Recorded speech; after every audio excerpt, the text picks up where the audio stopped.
Hi guys, welcome back to our channel. நான் தான் உங்கள் கண்மணி கவியரசன் பேசுகிறேன் ஃப்ரெண்ட்ஸ். இன்றைக்கி ஒரு ஸ்வீட்டான ரெசிபி தான் ஃப்ரெண்ட்ஸ் பார்க்க போகிறோம். எல்லாருக்குமே ரொம்ப பிடிச்ச கேசரி, கல்யாண வீட்டில் பரிமாறுற கேசரி எப்படி வீட்டில் ஈஸியாக 10 நிமிஷத்தில் பண்ணலான்னு சொல்லிட்டு தான் இன்றைக்கான வீடியோவில் பார்க்க போகிறோம் ஃப்ரெண்ட்ஸ்.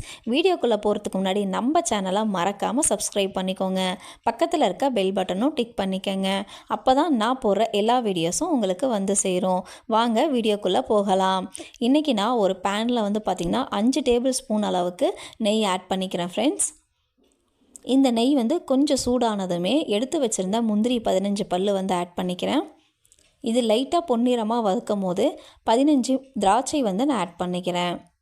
இந்த திராட்சையும் முந்திரியும் லைட்டாக வறுத்து எடுத்துக்கலாம். இந்த நெய் கூட பாருங்கள், இந்த பதம் வரும்போது நம்ம எடுத்து வேறு பிளேட்டில் மாற்றிக்கலாம். இதே நெய்யில் 2 கப் அளவுக்கு நம்ம வந்து இன்றைக்கி ரவையை வந்து கொட்டிக்க போகிறோம்.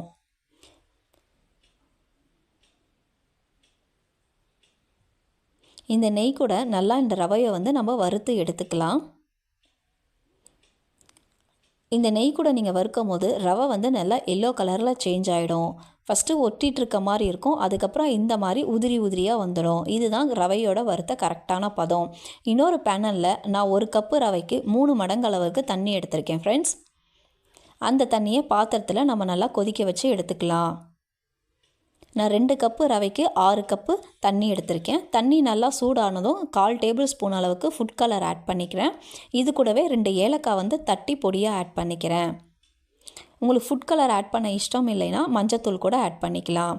எடுத்து வச்சுருந்த ரவையை வந்து கொஞ்சம் கொஞ்சமாக கொட்டி மிக்ஸ் பண்ணிக்கலாம் ஃப்ரெண்ட்ஸ். ஃப்ளேம் வந்து சிம்மில் வச்சுக்கோங்க, அப்போ தான் வந்து கட்டி பிடிக்காது.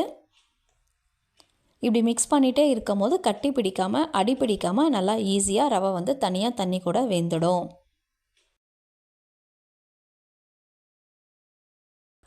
ஒரு 3 மினிட்ஸ்லேயே தண்ணி கூட ரவை வந்து நல்லா வெந்து கெட்டியாக வந்துடும் ஃப்ரெண்ட்ஸ். இந்த பதத்துக்கு இது கூடவே எடுத்து வச்சுருந்த சர்க்கரையை வந்து 2 கப்பு நான் ஆட் பண்ணிக்கிறேன். 2 கப்பு ரவைக்கு 2 கப்பு சுகர் வந்து கரெக்டான அளவாக இருந்தது.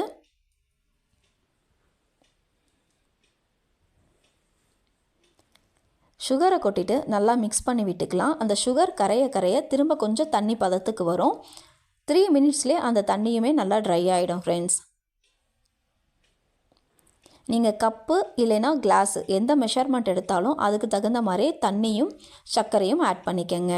இது கூடவே 5 டேபிள் ஸ்பூன் அளவுக்கு நான் சன்ஃப்ளவர் ஆயில் எடுத்து யூஸ் பண்ணிக்கிறேன். நெய் வந்து 2 டேபிள் ஸ்பூன் அளவுக்கு நெய் ஆட் பண்ணிக்கலாம். இந்த மாதிரி நீங்கள் ஆயிலும் நெய்யும் மிக்ஸ் பண்ணி பண்ணும்போது கேசரி திகட்டாது, ரொம்பவே சூப்பரான டேஸ்ட்டு கொடுக்கும் ஃப்ரெண்ட்ஸ். நெய்யை கொட்டிட்டு நல்லா மிக்ஸ் பண்ணி விட்டுக்கலாம். பாருங்கள், சூப்பரான கேசரி வந்து ரெடி ஆயிடுச்சு. இது கூடவே கொஞ்சம் ஸ்வீட் கொடுக்கறதுக்காக நம்ம 1/4 டேபிள் ஸ்பூன் அளவுக்கு சால்ட் உப்பு ஆட் பண்ணிக்கிறோம்.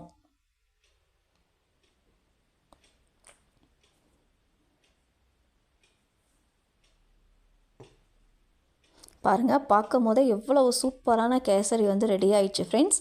இது கூடவே எடுத்து வச்சிருந்த முந்திரி திராட்சையை ஆட் பண்ணிக்கலாம்.